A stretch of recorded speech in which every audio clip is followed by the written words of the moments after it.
শক্তিশালী অস্ট্রেলিয়াকে লজ্জাজনকভাবে হারিয়ে অবিশ্বাস্য জয় নিয়ে সেমিফাইনালে এক পা দিয়ে রাখল আফগানিস্তান। আর ম্যাচ শেষে উপস্থাপকের প্রশ্নে বাংলাদেশকে কঠিন হুমকি দিয়ে একই বলল রাশিদ খান, যা মুহূর্তে ভাইরাল।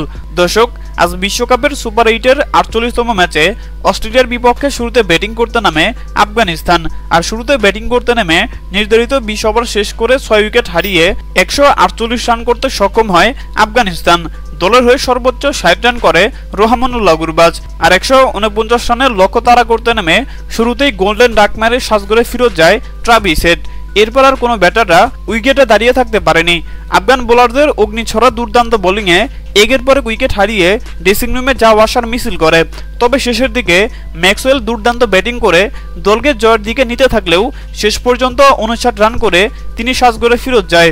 এরপর 19 ওভার 2 বলে 127 রানের মাথায় সব ব্যাটাররা আউট হয়ে যায়, যার ফলে 21 রানে জয়লাভ করে আফগানিস্তান।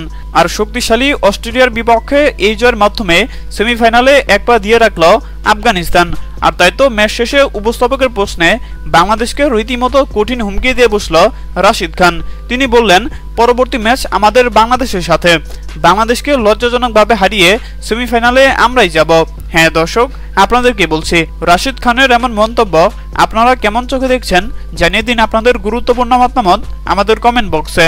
ধন্যবাদ।